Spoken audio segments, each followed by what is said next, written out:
Hello बच्चों, I welcome all of you on my YouTube channel that is Dr. Physics Kota. I hope you all are doing very well.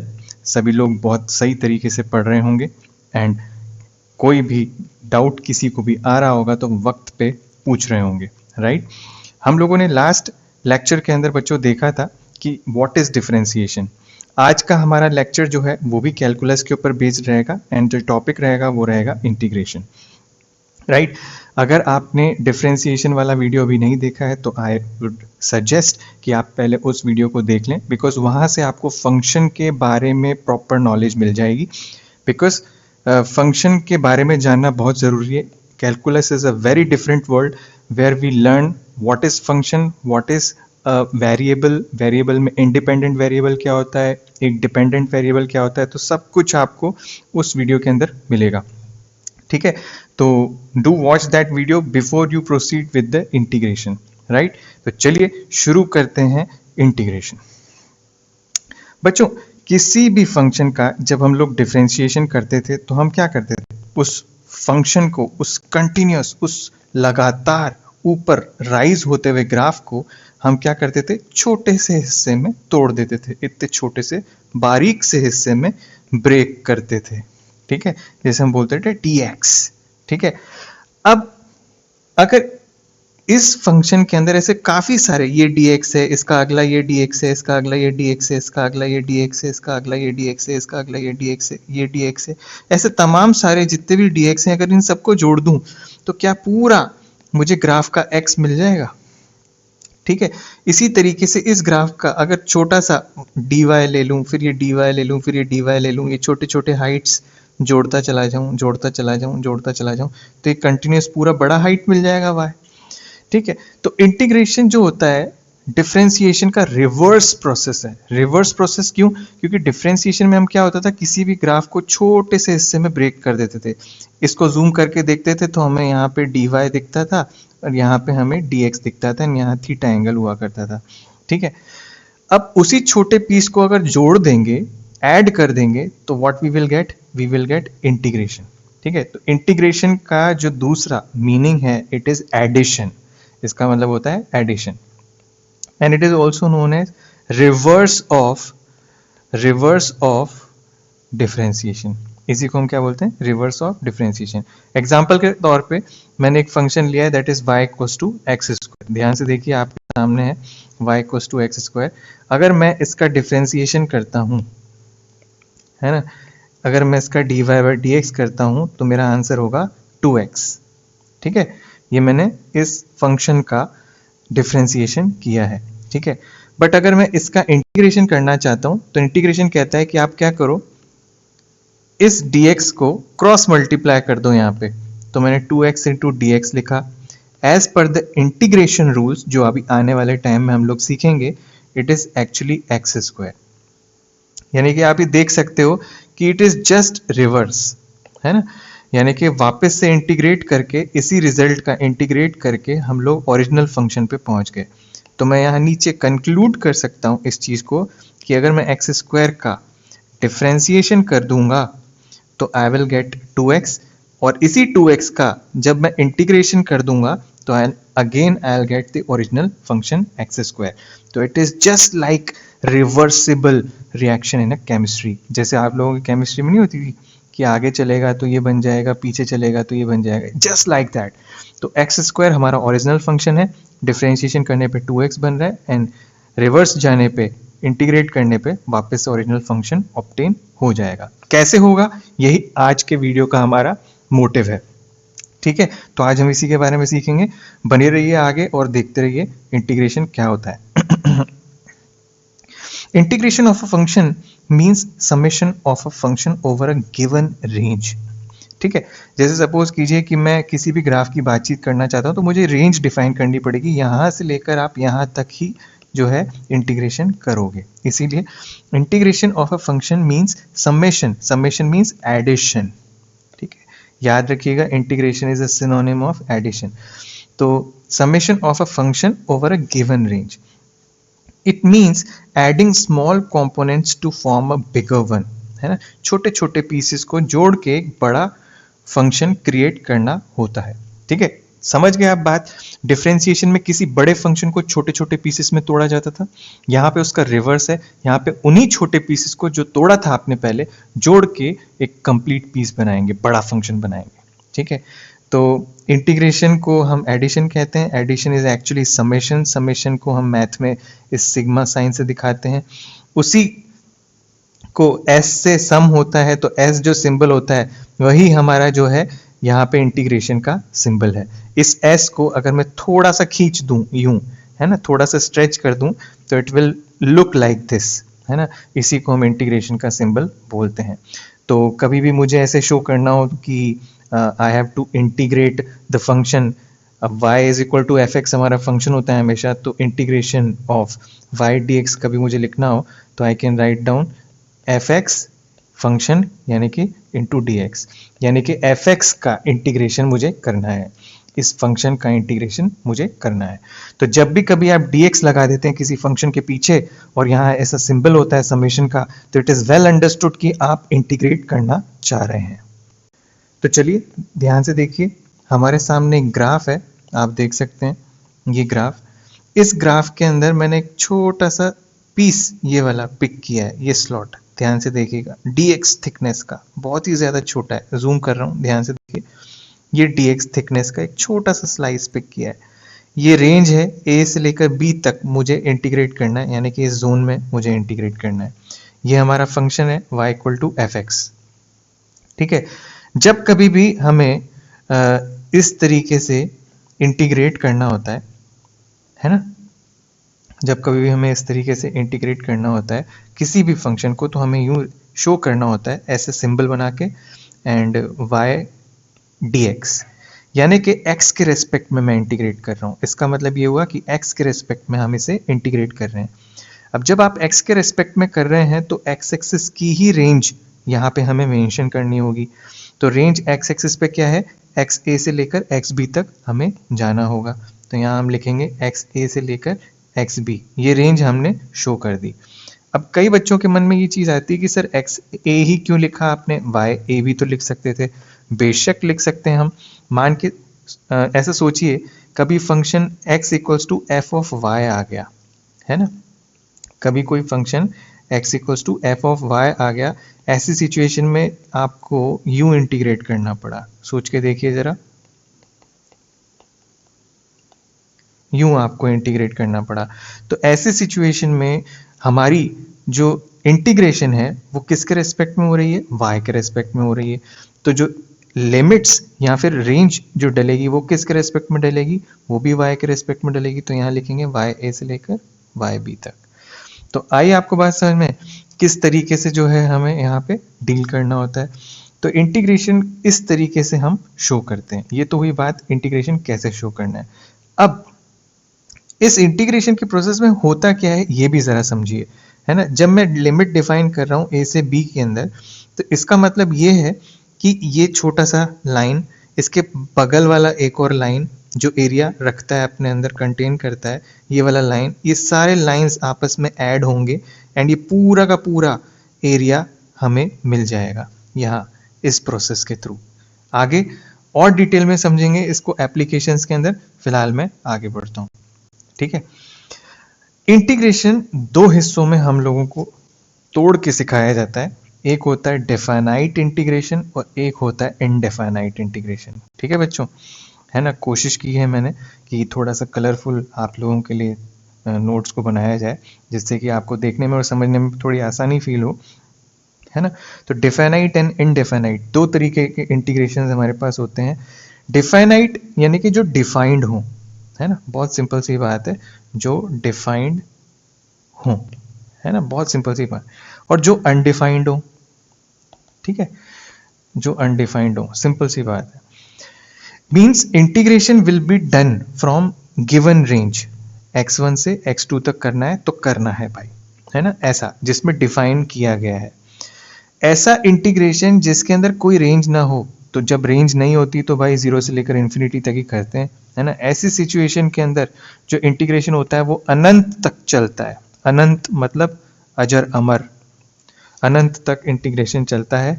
और ऐसी situation में जब अपन integration कर लेते हैं तो आंसर के साथ में हमें एक प्लस का c कांस्टेंट शो करना होता है। ये कंपलसरी है ना।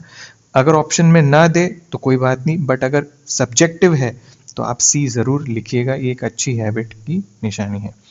अब सवाल ये उठता है कि आखिर c क्यों लिख रहे हैं हम।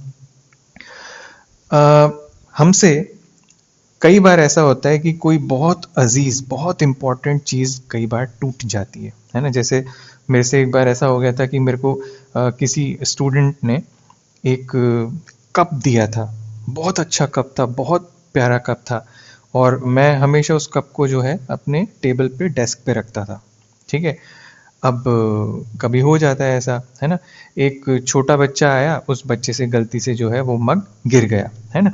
अब अपन ने जब उस मग को दोबारा फेविक्विक से चिपकाने की कोशिश की, जैसे तैसे उसको रिपेयर किया, तो हमने ये नोटिस किया कि no matter how efficiently we are able to fix that mug, but still उसमें थोड़े से क्रैक्स दिख रहे थे, है ना। तो crack there in the cup shows कि कुछ ना कुछ एरर रह गई है आपके जोड़ने में, आपके एडिशन करने में। ठीक है, तो जो एरर यहाँ आती है ना, उसको हम शो करते हैं किससे, सी से, इसीलिए सी लगाना जरूरी है। तो C indicates error which is left while adding from 0 to infinity, just for the explanation. And यहाँ पे क्योंकि लिमिट्स होती हैं, है ना, तो यहाँ पे आंसर में क्या होता है, जब भी आप आंसर लिखेंगे तो लिमिट्स आपको x1 से x2 यहाँ पे लगानी है, एंड लिमिट्स को कैसे यूटिलाइज करना है वो हम आगे की वीडियो में सीखेंगे, है ना। तो limit show that the integration must be performed, है ना, विद इन लिमिट्स। इसका यहाँ पे जो इट इज इंटीग्रेशन, है ना, integration must be performed with in limits. तो यहाँ पे नो नीड टू ऐड सी, यहाँ पे सी लगाने की जरूरत बिल्कुल भी नहीं है। ठीक है, समझ लीजिएगा। फिर उसके बाद ये समझें कि इंटीग्रेशन हम क्यों यूज करते हैं। इंटीग्रेशन हर उस जगह पे यूज होता है जहाँ पे आपको लगेगा कि वेरिएबल है फंक्शन, है ना। तो जहाँ जहाँ पे फंक्शंस वेरिएबल होंगे वहाँ वहाँ पे हम इंटीग्रेशन को यूज करेंगे, ये इसका एप्लीकेशन है। इसके बारे में हम डिटेल में आने वाले पार्ट में डिस्कस करेंगे। अब आ जाते हैं फॉर्मूलाज के ऊपर। जैसे डिफरेंशिएशन में कुछ फॉर्मूलाज थे, कुछ रूल्स थे, कुछ इसी तरीके से यहाँ पे भी कुछ फॉर्मूलाज हैं इंटीग्रेशन के, जो बहुत ज़्यादा हेल्पफुल रहेंगे हमारे बड़े सवालों को करने में। ठीक है, अगर जीरो का इंटीग्रेशन करते हैं आप तो ऑब्वियसली आंसर आपको जीरो मिलने वाला है, एंड जीरो के साथ में एक सी लगाना कंपलसरी है, तो हमने सी यहाँ पे लगा के छोड़ दिया, फिनिश। अगर वन आप यहाँ पे लिखते हैं तो ध्यान से सुनिए, वन का मतलब क्या होता है। अगर वन यहाँ पे है तो इसका मतलब है एक्स की पावर जीरो, एक्स की power zero into D x. अब आपको एक फैक्ट बताता हूँ यहाँ पे जो बहुत ज़्यादा इंपॉर्टेंट है एंड कंपलसरी है हमारा यहाँ जानना। याद करिए डिफरेंशिएशन में क्या होता था। डिफरेंशिएशन में आगे ऊपर जो भी पावर होती थी वो आगे मल्टीप्लाई होती थी और ऊपर पावर में से 2 - 1 किया जाता था। याद आ रहा है आपको। सिमिलरली यहाँ पे क्या होता है, उल्टा होता है। मैंने जैसा आपको शुरुआत में बताया था, it is just reverse of what, differentiation. तो यहाँ पे क्या होगा, 0 + 1 अपॉन 0 + 1। तो क्या क्या उल्टा हुआ यहाँ पे, एक तो माइनस की जगह हमने यहाँ पावर में एडिशन किया, दूसरा मल्टीप्लिकेशन की जगह यहाँ पे डिवाइड किया, है ना। तो दोनों चीजें उल्टी होती हैं यहाँ पे। तो इससे मुझे रिजल्ट क्या मिलेगा पहले वो भी देख लो। x की पावर 0 + 1 x की पावर 1 हो जाता है, एंड 0 + 1 नीचे भी 1 हो जाता है, एंड आंसर के साथ में प्लस क्या करना है, आपको c जोड़ना है। ठीक है, तो this is how x + c is going to come here. इस फॉर्मूले को मैंने यहाँ पे हाईलाइट किया है, जरा ध्यान से देखिएगा, और इसे मैं स्टार मार्क कर रहा हूँ क्योंकि ये बहुत ही ज्यादा इंपॉर्टेंट है। भविष्य में x की पावर कभी भी कुछ भी हो सकती है, तो लेट से x की पावर अगर n है तो आप पावर में 1 प्लस कर देंगे, एंड उसी पावर के साथ n + 1 के साथ में डिवाइड भी कर देंगे, तो ये आपका आंसर हो जाएगा। इस आंसर के साथ में c जरूर रखना है। क्यों? क्योंकि यहाँ पे जो इंटीग्रेशन है वो इनडेफिनाइट है, 0 से लेकर इन्फिनिटी तक चल रहा है। ठीक, अब आगे बात करते हैं। यहाँ तक पहुंच गए थे। अगर कोई कांस्टेंट आए, जैसे a कोई कांस्टेंट है, तो आप इस a को बाहर निकाल सकते हैं इंटीग्रेशन के, क्योंकि इंटीग्रेशन ये कहता है कि अंदर वही क्वांटिटी रहेगी जो वेरिएबल है। अगर a कांस्टेंट है तो वो बाहर आ जाएगा, ऐसा। ठीक है, तो ये इंपॉर्टेंट रूल है यहाँ पे मैं लिख देता हूँ, कांस्टेंट बाहर आ जाएगा, ठीक है। अंदर सिर्फ और सिर्फ क्या रहेंगे, वेरिएबल रहेंगे।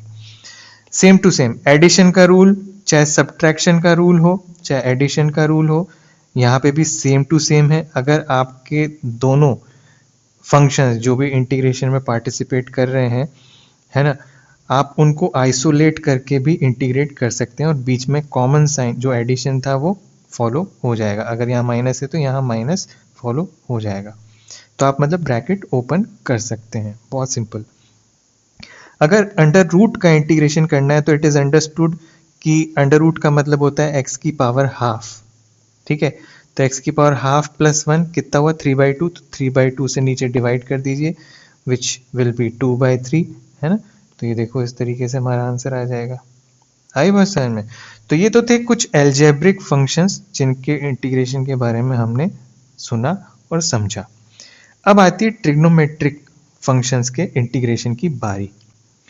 कई बार बच्चे यहाँ बहुत बड़ी गलती करते हैं, है ना, यहाँ बहुत बड़ी गलती करते हैं। मैं इसकी आपको एक ऐसी खास शॉर्ट ट्रिक बताऊंगा कि आपको कभी भी इसमें गलती करने का कोई मौका ही नहीं मिलेगा। सोचिए, ध्यान से सोचिए।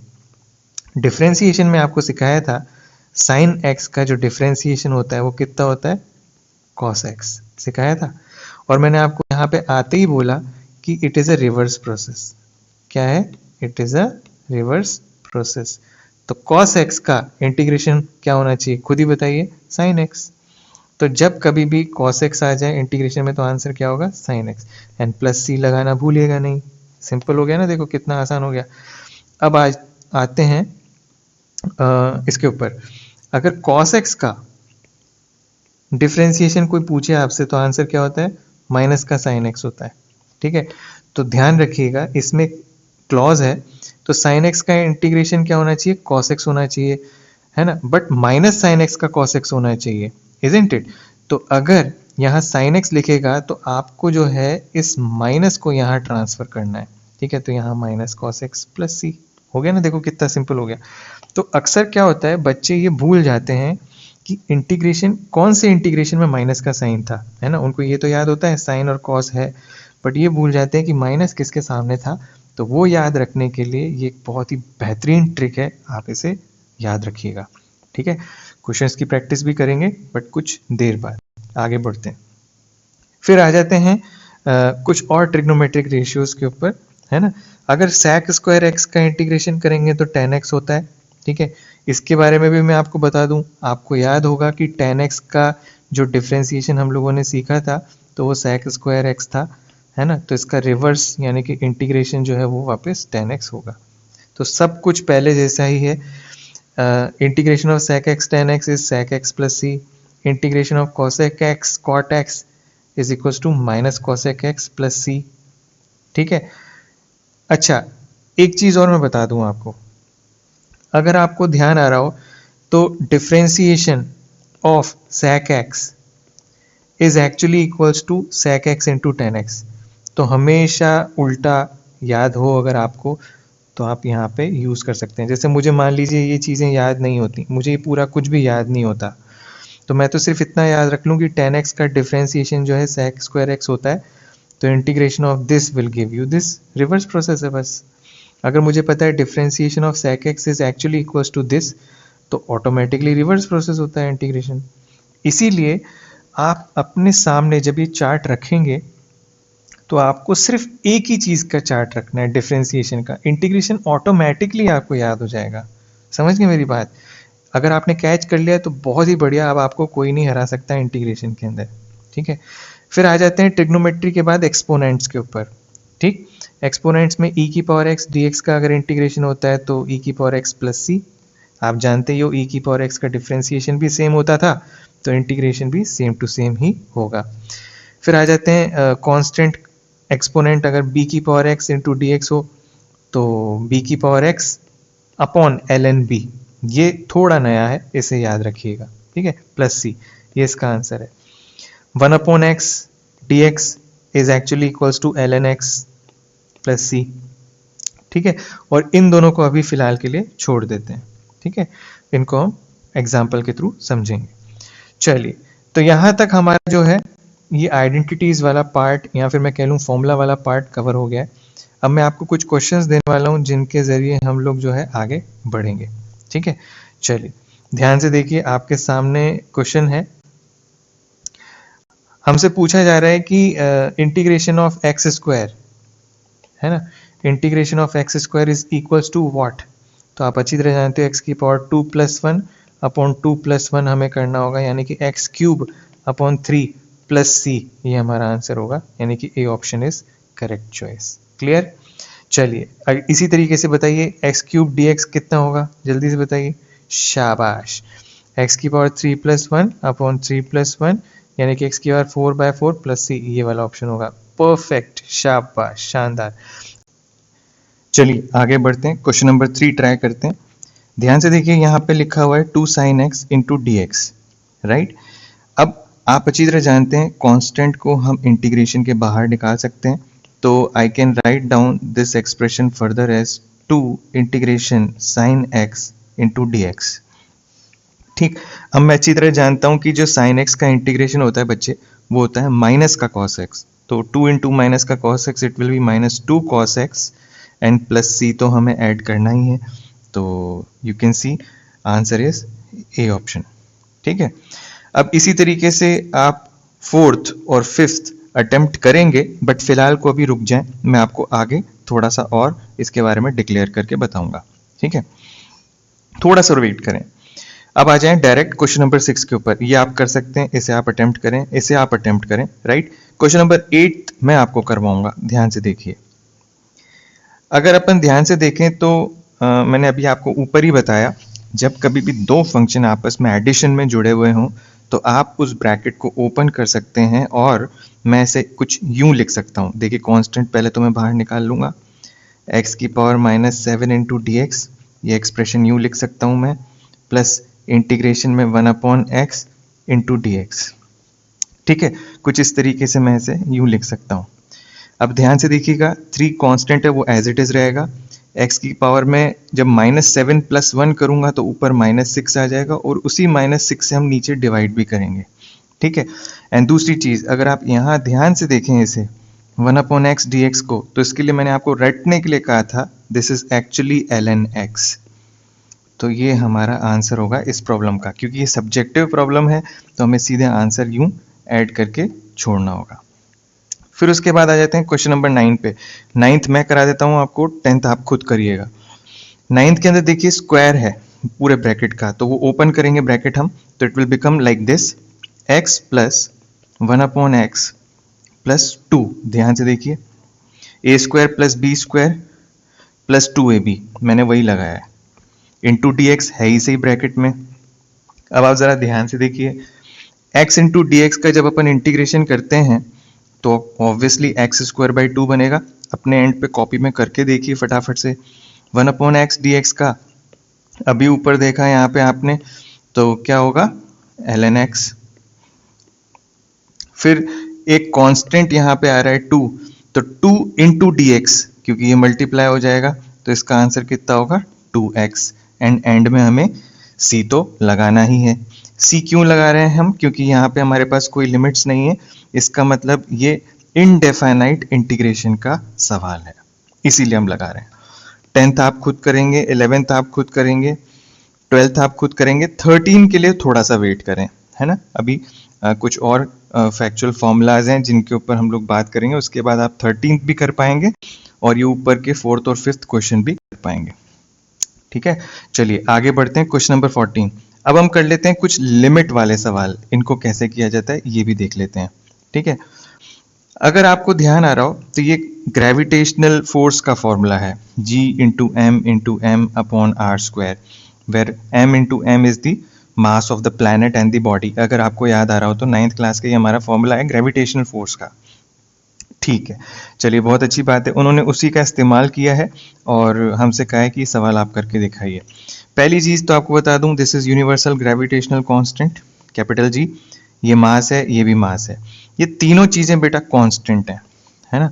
अगर कांस्टेंट है तो ये इंटीग्रेशन के यूं बाहर आ जाएंगे। तो इंटीग्रेशन के अंदर कौन रहेगा, ऐसी क्वांटिटी रहेगी जो वेरिएबल हो और जिसके रेस्पेक्ट में आप इंटीग्रेशन कर रहे हो।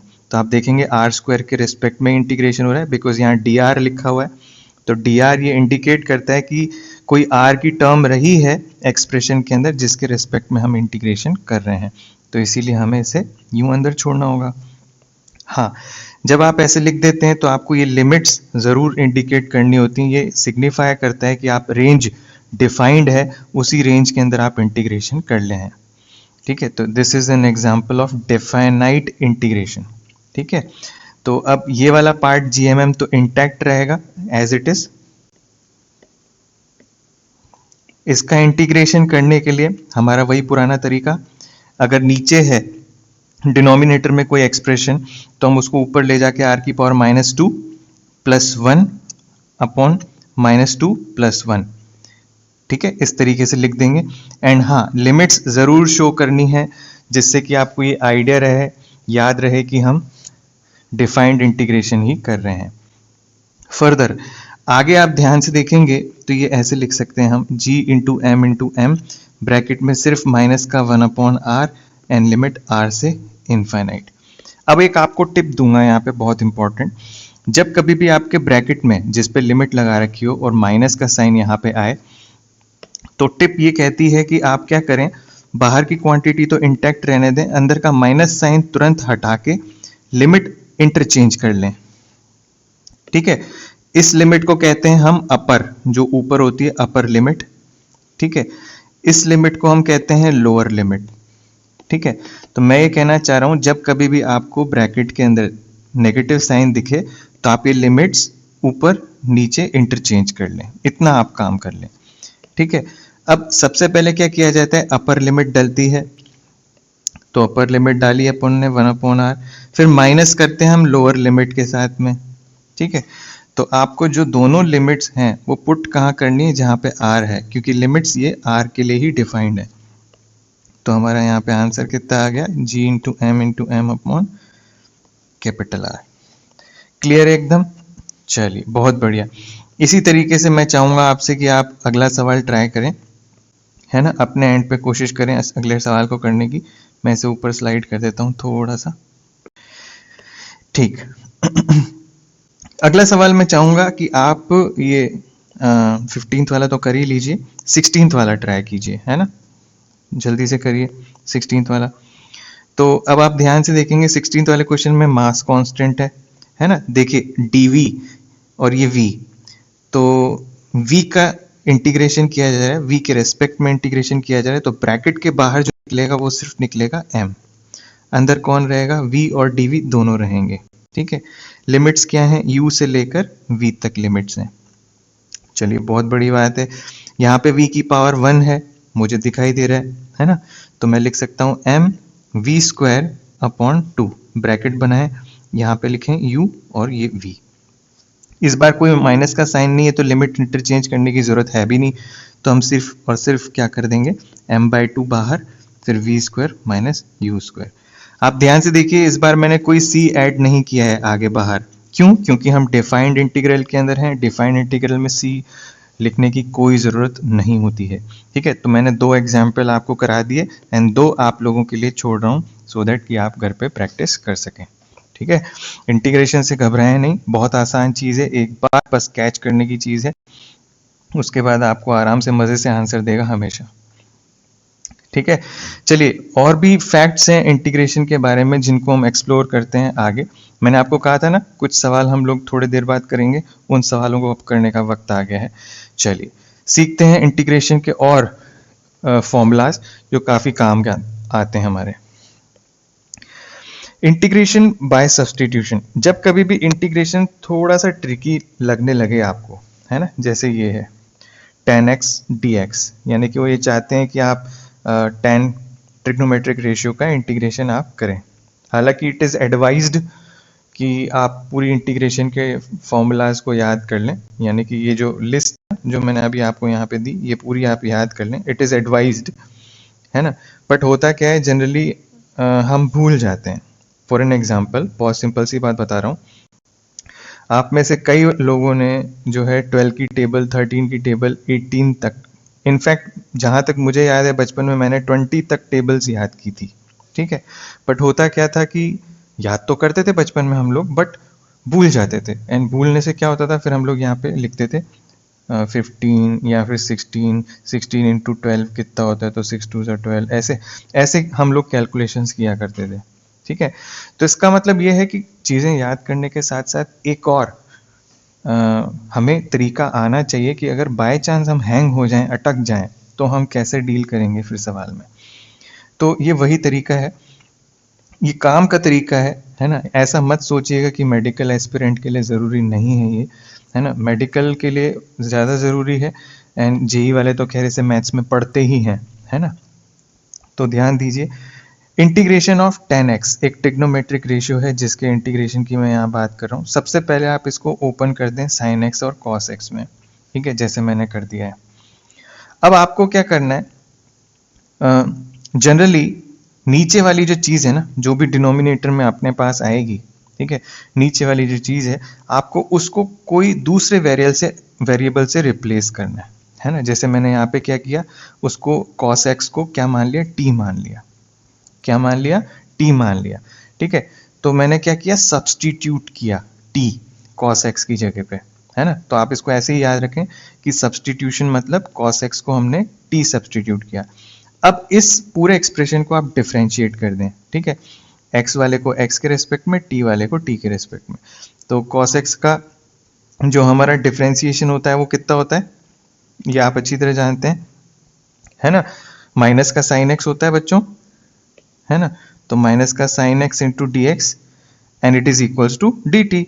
आई बात समझ में, सिंपल है ना, देखा, मजा आ गया, है ना। अब आपको क्या करना है, आगे फर्दर आप क्या करेंगे, एलिमिनेशन करना है हमें, है ना, रिप्लेसमेंट करना है हमें। कैसे करोगे आप रिप्लेसमेंट, जरा ध्यान से देखना है यहाँ पे। ये साइन एक्स डी एक्स जो है इसको मैं लिख देता हूँ equals to minus d t. तो मैंने यूं लिखा sine x d x it is equals to minus of d t. तो ये एक्सप्रेशन मैं फर्दर लिख सकता हूँ, साइन एक्स डी एक्स देखना है यहाँ पे, ये ऊपर है साइन एक्स डी एक्स, इसकी जगह मैंने लिखा क्या, माइनस का डी टी। और नीचे डिनोमिनेटर में मैंने cos x को ऑलरेडी क्या एज्यूम कर रखा था, देखो ध्यान से, t, तो मैंने नीचे लिखा t। अब आप बताओ ये एक्सप्रेशन आसान हुआ या नहीं हुआ, तुम खुद ही बताओ, है ना। अब देखो क्या करेंगे आगे, माइनस साइन तो आप बाहर निकाल ही सकते हो, तो मैं इसको यूं और सिंपल कर सकता हूँ, मैं इसे लिख सकता हूँ सिर्फ डी टी अपॉन टी। अब आप जानते हो डी टी अपॉन टी का जो इंटीग्रेशन होता है वो होता है एल एन टी, प्लस सी और लगाऊंगा क्योंकि सी कांस्टेंट दिखाना ही पड़ता है। अब टी जो अजम्पशन हमने लिया था उसको आप रिप्लेस कर दो वापस, तो it will be L N cos X modulus plus C, ऐसे। तो this is our answer. Clear हो गई बात क्या एकदम, है ना।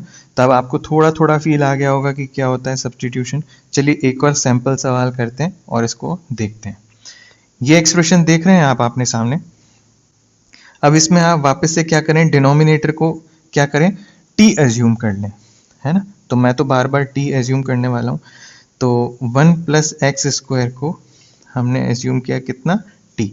अब दोनों तरफ डिफ्रेंशिएशन करते हैं, 1 का डिफ्रेंशिएशन 0 होता है, एक्स स्क्वायर का डिफ्रेंशिएशन 2x dx होता है, and it is equals to D t. ठीक है, आई बात समझ में। अब जरा ध्यान से देखें, इंटीग्रेशन का sign as it is, 1 plus x square को अपन ने t मान लिया तो t से रिप्लेस कर दिया। x dx की वैल्यू मुझे यहाँ से मिलेगी, इधर से, तो x dx को मैं लिख सकता हूँ dt अपॉन 2। ध्यान से देखो, तो मैंने यहाँ लिखा dt अपॉन 2। अब मैं ऐसे ऐसे लिख सकता हूँ 1 अपॉन 2 तो मैंने बाहर निकाल दिया, integration of dt upon t। तो अगर आप ध्यान से देखें तो it is again half L N T. C लगाना जरूरी है क्योंकि ये एक इनडेफिनाइट इंटीग्रल है। अब आप t को फिर से जो है रिप्लेस कर दें, है ना। तो L N modulus 1 plus x square plus C, ये आंसर हो गया हमारा। ठीक है, अब आप चाहें तो यहाँ मॉडुलस लगाएं, चाहें तो न लगाएं। उसके पीछे कारण ये है कि एक्स स्क्वायर हमेशा पॉजिटिव होने वाला है और 1 plus positive value will be always positive, तो हमें चिंता करने की जरूरत नहीं है। मॉडुलस सिर्फ इसलिए लगाया जाता है क्योंकि हमें एल एन के अंदर का जो ये वैल्यू है ये पॉजिटिव रखना है। ठीक है, तो this is how things are done. चलिए इसी तरीके के सवाल आप आगे और मिलेंगे। अब मैं आपसे कहूंगा कि आप जो है इस सवाल को होमवर्क माने और इसे खुद करके दिखाएं। ठीक है, इसे होमवर्क माने क्वेश्चन नंबर 5 को, और ये आप खुद करके दिखाएंगे अब। ठीक है, चलिए बहुत बढ़िया। अब हमारा बचा क्वेश्चन नंबर 4 एंड इसके साथ में एक 13 है ना, ये दोनों हम और ट्राई कर लेते हैं। ठीक है, ध्यान से देखिएगा।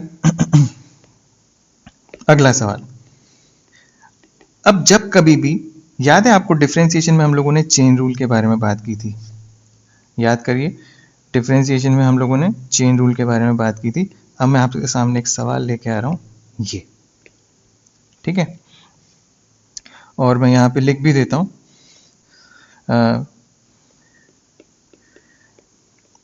Converse of chain rule studied in differentiation. ठीक है, अब आप मुझे सिर्फ इतना सा बताइए कि साइन का इंटीग्रेशन क्या होता है। आप तो सिर्फ इतना सा बताइए मुझे कि साइन का इंटीग्रेशन क्या होता है।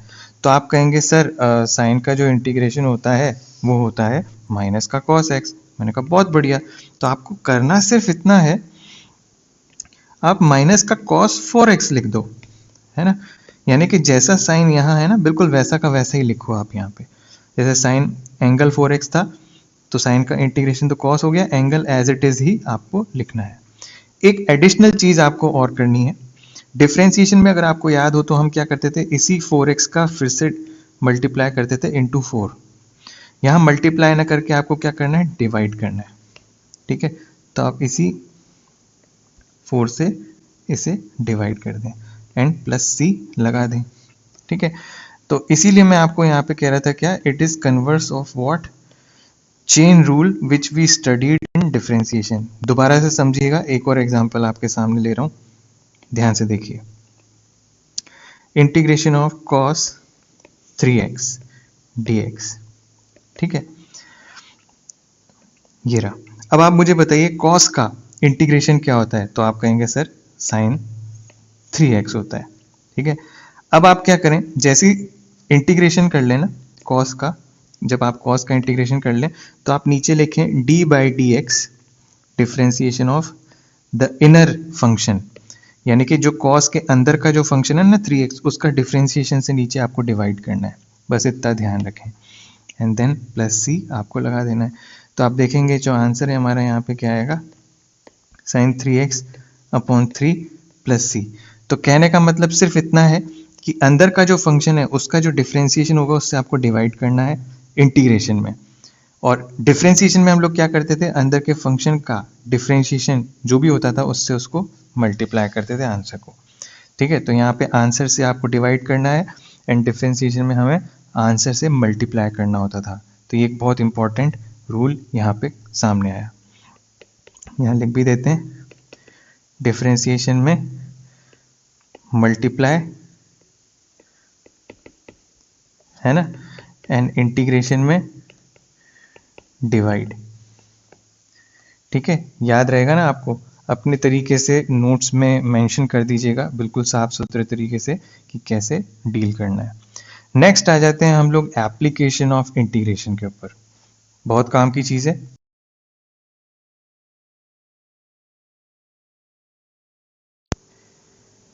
चलिए let's talk about applications of integration. सबसे पहली एप्लीकेशन जो इसमें है वो है ऑल नॉन यूनिफॉर्म केसेस। आप सोच रहे होंगे कि इंटीग्रेशन की ऐसी क्या खास ज़रूरत है कि हमें फिज़िक्स में भी मैथ्स को पढ़ना पड़ रहा है। बेशक बिल्कुल बहुत इंपॉर्टेंट रोल है यहाँ पे इसका, और वो क्या है वो मैं बता देता हूँ आपको। जब कभी भी नॉन यूनिफॉर्म केसेस डेवलप होंगे हमारे फिज़िक्स के अंदर, नॉन यूनिफॉर्म मतलब ऐसे केसेस जो हर पल हर सेकंड बदलते हों, वहाँ पे हम लोगों को इंटीग्रेशन का इस्तेमाल करना होगा। एग्जाम्पल के तौर पे आज तक आप लोगों ने एक रॉड देखी होगी, इस रॉड का मास 3 किलो देखा होगा, है ना। तो बहुत सिंपल सी बात है, रॉड 3 किलो की है ना, इसको ग्रेविटी खींचती है नीचे की तरफ, तो 30 न्यूटन का इसके ऊपर फोर्स लगेगा, यानी कि mg। ठीक है, ये हम अच्छी तरह जानते हैं। बट अगर मैं आपसे कहूं कि रॉड कुछ इस तरीके की है कि शुरुआत में तो वो बहुत पतली है और जैसे जैसे आगे जा रहे हैं वो मोटी होती जा रही है, जैसे कि एक बेसबॉल का बैट हो, बेसबॉल का बैट, ठीक है। तो अगर इस तरीके की कोई रॉड है तो यहाँ कम मास होगा, फिर थोड़ा ज़्यादा होगा, फिर थोड़ा ज़्यादा होगा, फिर और ज़्यादा मास होगा, फिर और ज़्यादा मास होगा, फिर और ज़्यादा, फिर और ज़्यादा। ऐसे सिचुएशन में जैसे जैसे आप इधर बढ़ेंगे मास कंटिन्यूसली इंक्रीजेस, है ना। तो मैं कह सकता हूँ it is a case of non uniform mass behaviour, है ना। मास कंटिन्यूसली चेंज हो रहा है, it is not constant, it is non uniform. Uniform मतलब कांस्टेंट, नॉन यूनिफॉर्म मतलब नॉट कांस्टेंट, ठीक है। तो ऐसी सिचुएशन में अक्सर हम लोगों को क्या दिया जाता है, डेंसिटी गिवन होती है। जब कभी भी नॉन यूनिफॉर्म केसेस आते हैं ना, तो हम लोगों को क्या दिया जाता है, डेंसिटी दी जाती है। और डेंसिटी 3 तरीके की होती है, आगे जाके मैं आपको समझाऊंगा इसी, जब आगे फर्दर चैप्टर्स पे हम जाएंगे तो यहाँ रॉड के लिए बात कर रहा था। रॉड एक लीनियर ऑब्जेक्ट है जो एक ही डायमेंशन में होता है, तो यहाँ हम लिखते हैं इसे लीनियर मास डेंसिटी, ठीक है। और उसका जो मास डेंसिटी है वो ये है, lambda is equals to 1 plus 2x kg per metre, इसलिए क्योंकि हर मीटर के लिए इतनी डेंसिटी या इतना मास डिफाइन किया गया है, ठीक है। इस रॉड की लेंथ 10 मीटर है, आपको इसका टोटल मास कैलकुलेट करना है। लेंथ 10 मीटर डिक्लेयर करने का मतलब ये होता है कि अगर आप इसका इनिशियल पॉइंट ओरिजिन पे कंसीडर करते हैं तो इसका लास्ट पॉइंट 10,0 पे होगा। यहाँ से मैं ऐसे लिख सकता हूँ कि इसका x1 0 है और इसका x2 10 है। ये सिर्फ इसलिए कि लिमिट्स, हमारी जो रेंज ऑफ इंटीग्रेशन है वो बराबर और प्रॉपर तरीके से रहे। अब पहले मैं आपको लीनियर मास डेंसिटी के बारे में थोड़ा सा डिटेल दे देता हूँ। Lambda is actually mass per unit length, एक तरीके की डेंसिटी है ना। जैसे हमारे दूध जब हम खरीदते हैं, पैकेट खरीदते हैं, तो उस पर भी डेंसिटी फिक्स्ड होती है उसकी, है ना। और अगर आप फैट वाला दूध लेते हैं उसकी अलग डेंसिटी, मतलब हर चीज़ की डेंसिटी फिक्स्ड होती है। तो अगर आप उस पर्टिकुलर मिल्क का चाहे छोटा सैंपल लो, है ना, छोटा सैंपल लो 10 ml का, चाहे आप 1 लीटर लो, डेंसिटी रिमेन्स सेम, है ना। ठीक उसी तरीके से अगर मैं बड़ा मास, पूरा मास ले रहा हूँ और पूरी लेंथ ले रहा हूँ, इसका पूरा मास ले रहा हूँ और इसकी पूरी लेंथ ले रहा हूँ, तो डेंसिटी सेम आएगी। और अगर इसी टुकड़े का छोटा सा पीस dx थिकनेस का, जिसका मास dm हो, तो उसकी भी डेंसिटी सेम आएगी। तो मैं ऐसे लिख सकता हूँ dm upon dx is equal to m upon l। एक और एग्जाम्पल है मेरे पास, अगर आप कभी पेट्रोल भरवाने जाते हैं, है ना, पेट्रोल पंप पे, तो आप ध्यान से देखिएगा उसके ऊपर लिखा रहता है कि डेंसिटी, है ना। तो डेंसिटी का मतलब यही है कि एक बूंद पेट्रोल का जो डेंसिटी होगा ना, वही पूरा टैंक के अंदर जो आपका पेट्रोल होगा उसका भी डेंसिटी वही होगा, है ना। तो चाहे अमाउंट कितना भी हो, चाहे वॉल्यूम कितना भी हो, density always remains the same. तो ये एक्सप्रेशन आपको क्लिक होना चाहिए कि lambda is actually equals to mass per unit length, बड़े के लिए भी एंड छोटे के लिए भी। अब हमें कैलकुलेट क्या करना है, हमें निकालना है टोटल मास। टोटल मास मुझे कैसे मिलेगा, छोटे छोटे मासेस को, यानी कि इंटीग्रल ऑफ डीएम से मुझे मिलेगा। अब यहाँ से मैंने देखा कि dm is actually equals to lambda into dx। ध्यान से देखिए, ये dx मैंने उधर मल्टीप्लाई कर दिया, तो यहाँ से मैं लिख सकता हूँ this can be written as lambda into dx। अब आप देखिए इंटीग्रेशन किसके रेस्पेक्ट में किया जा रहा है, x के रेस्पेक्ट में किया जा रहा है, तो लिमिट्स भी क्या डलेंगी, x की डलेंगी, तो x1 से x2, है ना, एंड x1 से x2 इज व्हाट, 0 से लेकर 10 तक। परफेक्ट। तो total mass m is equals to, lambda की वैल्यू डाल देता हूँ, दैट इज 1 प्लस 2x, है ना, ये डाला, ब्रैकेट लॉक, 0 से लेकर 10 तक लिमिट। अब इंटीग्रेशन करने का वही पुराना तरीका हमारा, तो 1 इंटू डी एक्स का integration will be x, 2 into x into D x का इंटीग्रेशन एक्स स्क्वायर बाई 2, तो आगे के 2 से कैंसिल हो जाएगा, तो सिर्फ एक्स स्क्वायर रहेगा, एंड इंटीग्रेशन 0 से लेकर 10, है ना। पहले अपर लिमिट डलेगी तो 10 यहाँ डाला जाएगा, तो सबसे पहले मैं 10 का ब्रैकेट लिखता हूँ, 10 प्लस 10 स्क्वायर। ध्यान से देखिए ये ब्रैकेट सिर्फ और सिर्फ अपर लिमिट का है ना, this bracket is only for upper limit. फिर मैं माइनस का साइन लगाऊंगा, फिर लगेगा 0 प्लस 0 स्क्वायर। इसमें कोई छेड़खानी मत करना, पहले अपर लिमिट ही डालना फिर लोअर लिमिट सब्ट्रैक्ट करना, ठीक है, हमेशा ऐसे ही करना होता है। तो आप ध्यान से देखेंगे, this is what 100 plus 10, 110 minus 0, इसका मतलब आपका आंसर 110 किलो आएगा। यानी कि ये रॉड पूरी 110 केजी की है, ये पूरी की पूरी रॉड, ये पूरी 110 केजी की रॉड है। तो आई बात समझ में आपको कैसे नॉन यूनिफॉर्म केसेस के अंदर टोटल मास निकालने में हमारी मदद इंटीग्रेशन करता है, ठीक है। ये किसी भी सवाल में आगे जाके मैं आपको इंट्रोड्यूस कर सकता हूँ, ठीक है। तो this is one of the application. Application number 2, another very important. अगर हमें कोई ग्राफ दे रखा है ना, और हमें उस ग्राफ के नीचे का शेडेड एरिया निकालना है, तो कैसे निकालेंगे, वो भी इंटीग्रेशन हमारी मदद करेगा। ध्यान से देखिएगा कैसे। आपके सामने एक एग्जांपल ले रहा हूं। एग्जांपल कुछ इस तरीके का है कि हमसे कहा गया है कि find area enclose between graph y equal to x. y equal to x हमारा ग्राफ है, ठीक है। तो पहले तो y इक्वल टू एक्स का ग्राफ बना लेते हैं। ये देखिए बन गया, है ना। y इक्वल टू एक्स एक ऐसी स्ट्रेट लाइन होगी जिसका y इंटरसेप्ट 0 होगा एंड यहाँ वो 45 डिग्री का एंगल बनाती होगी। ऐसा इसलिए क्योंकि हम लोगों ने हमारे पुराने वीडियोस के अंदर ये स्टैंडर्ड इक्वेशन पढ़ रखी है। यहाँ पे हमें c0 दिख रहा है, ठीक है, एंड m की वैल्यू यहाँ पे 1 दिख रही है, यानी कि tan थीटा आपका 1 है, यानी कि थीटा 45 डिग्रीज है, ठीक है। तो इस तरीके से हमें ये स्ट्रेट लाइन की इक्वेशन यहाँ पे मिल गई, that is y equals to x. अब आपसे पूछा गया है कि एरिया इनक्लोज बताइए between this graph and the x axis, यानी कि ये वाला एरिया पूछ रहे हैं, ठीक है। अब आप जरा खुद सोचिए कि ये लाइन भी इन्फिनिटी तक जा सकती है और ये एक्सिस भी इन्फिनिटी तक जा सकती है, तो जो एरिया होगा, है ना, वो तो यहाँ भी हो सकता है और वो एरिया यहाँ भी हो सकता है ना। तो दोनों ही तरफ हो सकता है। एक्स एक्सिस तो ये पूरा है और ये लाइन भी बहुत लंबी है, तो इसका मतलब ये एक इनडेफिनाइट इंटीग्रल हो जाएगा। इसका मतलब तो ये हुआ।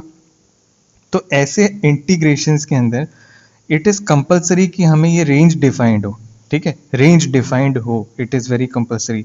तो I am taking the range, suppose we need area from x equals to 1 to x equals to 5, ठीक है। हमें जो एरिया है वो कहाँ से कहाँ तक चाहिए, x इक्वल्स टू 1 से लेकर x इक्वल्स टू 5 तक चाहिए। तो अपन क्या करेंगे, पहले तो हम x इक्वल्स टू 1 वाली यहाँ ये लाइन ड्रॉ करेंगे, ये ड्रॉ हो गई। फिर x इक्वल्स टू 5 वाली लाइन ड्रॉ करेंगे, डॉटेड, ये कर ली, ये x इक्वल्स टू 5। अब हमें क्या चाहिए, ये शेडेड पोर्शन चाहिए, ये वाला, समझ रहे हो बात को, ये शेडेड पोर्शन मुझे चाहिए। इस शेडेड पोर्शन का, जो येलो से मैंने शेड किया है, इस शेडेड पोर्शन का एरिया मुझे चाहिए। अब आपको एक ट्रेपीजियम दिख रहा होगा, है ना, अगर आप चाहें तो इसका ट्रेपीजियम के फॉर्मेट से भी एरिया निकाल सकते हैं, ठीक है। बट मैं आपको ट्रेपीजियम वाला यहाँ सिखाऊंगा नहीं, कारण ये है कि इंटीग्रेशन हमें यूज़ करना है यहाँ पे, ठीक है। तो ध्यान से देखते रहें स्क्रीन के ऊपर, ट्रेपीजियम बहुत आसान है, आप कभी भी निकाल लोगे, बच्चों का खेल है। तो अपन यहाँ पे थोड़ा सा हाई लेवल का देखते हैं, ध्यान से देखिए। जब कभी भी एरिया निकालना हो तो area is actually equals to, पहले तो आप इंटीग्रेशन का साइन लगाएं, ठीक है, फिर आप यहाँ पे रखें एक ब्रैकेट, है ना। अब आपको ये देखना है कि आपके पास एरिया निकालने के लिए जो रेंज है वो कौन सी एक्सिस पे है। अगर एक्स एक्सिस पे है तो यहाँ dx लिख दें, क्योंकि आपको रेंज यहाँ 1 से लेकर 5 तक डिक्लेयर करनी होती है ना। तो इसीलिए अब ये देखें कि जो दो ग्राफ इन्वॉल्व हैं, दो ग्राफ मतलब दो एक्सिस जो इन्वॉल्व हैं, एक ये है और एक ये है, ठीक है। तो ऊपर वाली एक्सिस जो है वो आपको पहले लिखनी है, अपर, एंड ये लोअर वाली एक्सिस जो है वो आपको बाद में लिखनी है, ठीक है। तो ऊपर वाला जो फंक्शन है हमारा, इसको हम कहते हैं f1x, एंड नीचे वाला जो फंक्शन है या नीचे वाली जो लाइन है, आप इसको कह लें ये, है ना, इसको मैं कहता हूं f2x। तो हमेशा ऊपर वाली लाइन को पहले लिखेंगे एंड बाद में नीचे वाली लाइन को लिखेंगे या ग्राफ को लिखेंगे, कुछ भी कह लें आप, है ना। तो ऊपर वाला पहले लिखा जाएगा ग्राफ, एंड नीचे वाला जो भी नीचे रहेगा ग्राफ उसको बाद में लिखा जाएगा, और दोनों का इंटीग्रेशन x के रेस्पेक्ट में, तो लिमिट्स भी x की।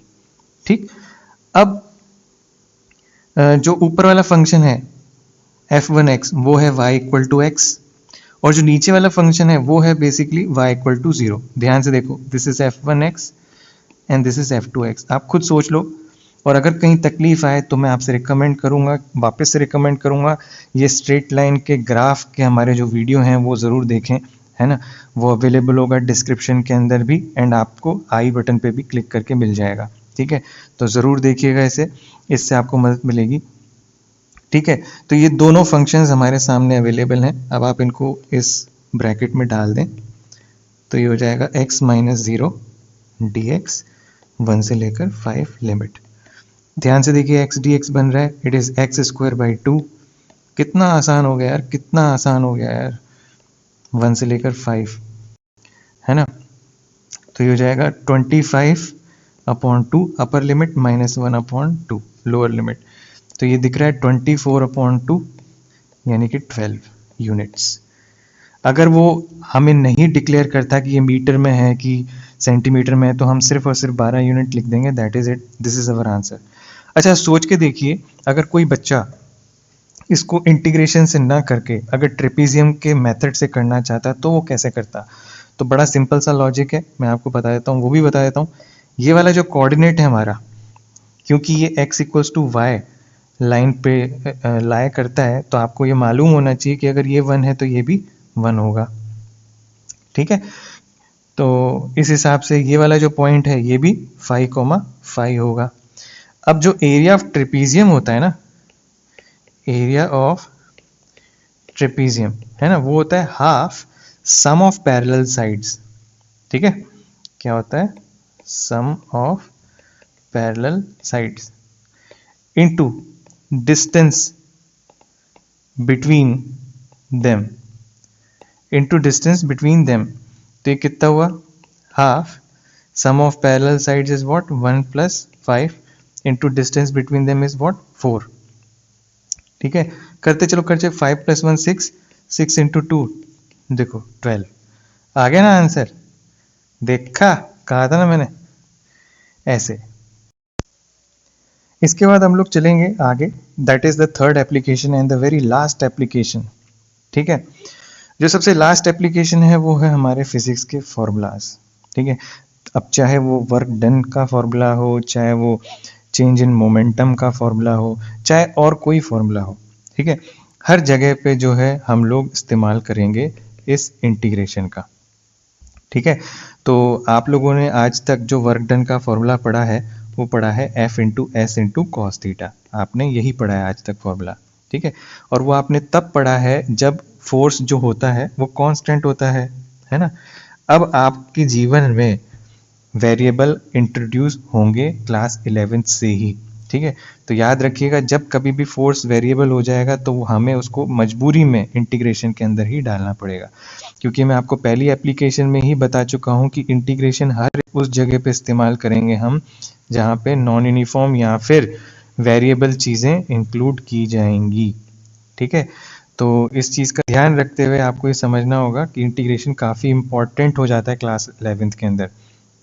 ठीक है, तो चलिए मैं आपको एक एग्जाम्पल के थ्रू आपको एक फॉर्मूले को यूज़ करके यहाँ पे दिखाऊंगा कि किस तरीके से आने वाले चैप्टर के अंदर हम लोग इसका इस्तेमाल करेंगे। ठीक है, हालांकि हर चैप्टर में एक बार इंटीग्रेशन जरूर इस्तेमाल होगा, तो गारंटी है आपका इंटीग्रेशन आने वाले कुछ महीनों में इतना बेहतरीन हो जाएगा कि आप कभी भी इस चीज़ को नहीं भूलेंगे।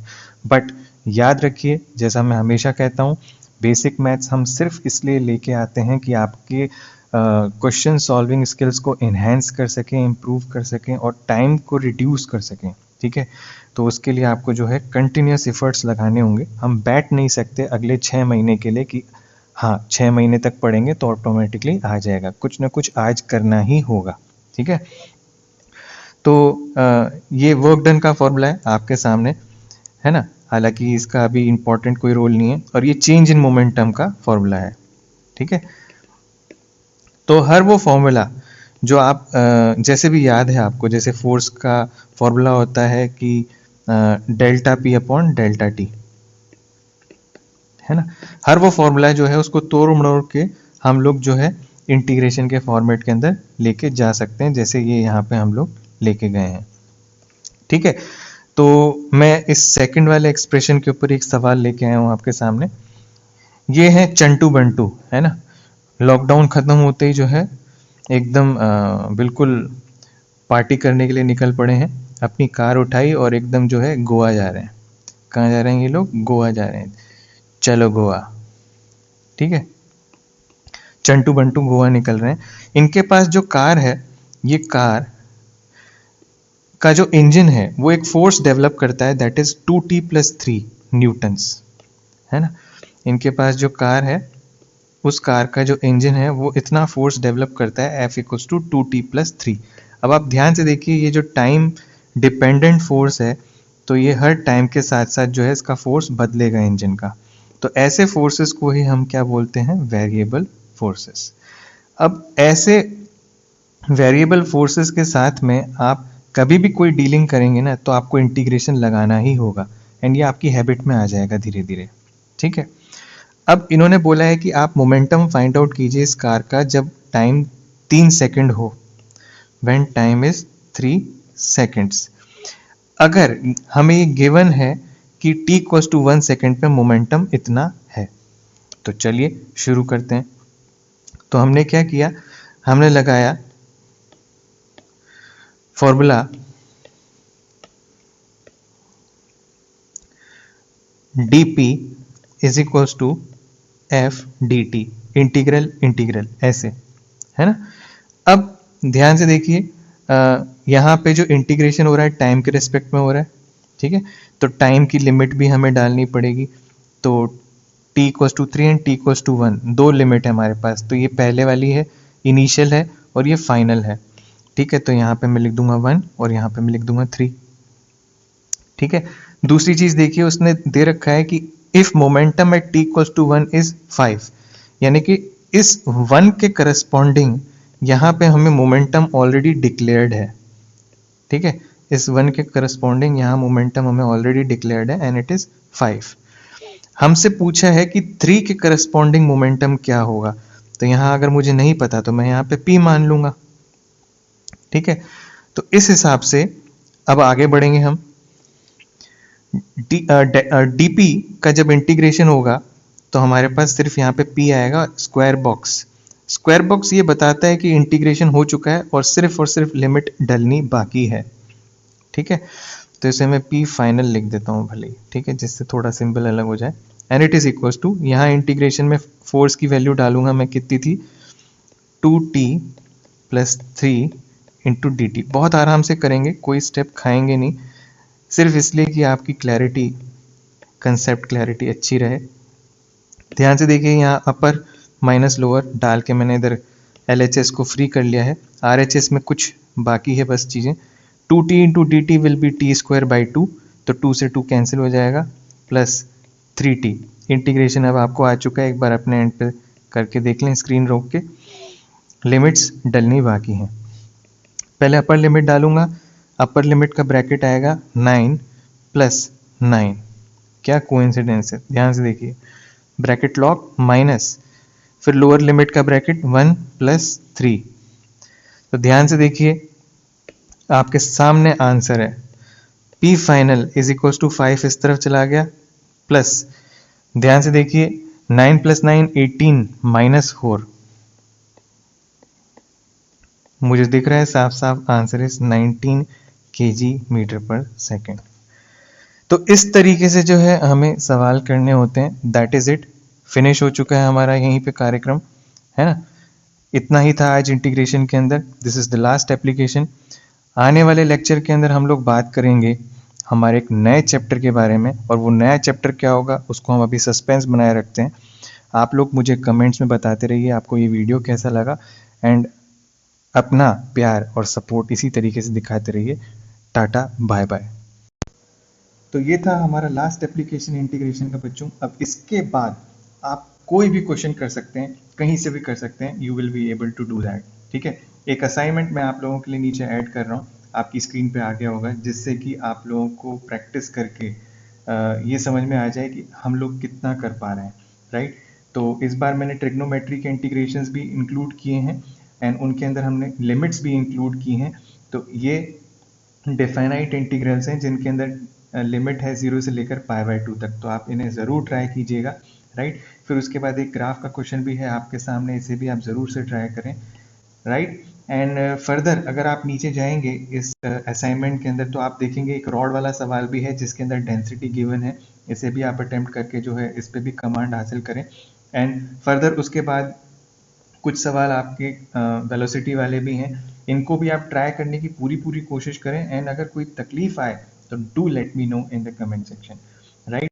तो कोशिश आपको पूरी करनी है। मैथ्स एक ऐसा पार्ट होता है बच्चों जहाँ पे जितनी ज़्यादा प्रैक्टिस आपकी होगी उतना ही ज़्यादा स्ट्रेंथ आपको उस टॉपिक के अंदर डेफिनेटली मिलेगी।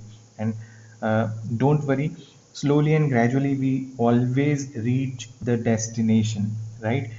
तो अपना इनपुट अपना ईमानदारी के साथ में देते रहें and definitely you will hit your goals, right. तो for today I will sign off and it was nice teaching you all. Thank you very much for your love and support बच्चों। Take care, keep yourself healthy, your family fit and fine, keep smiling. Thank you very much.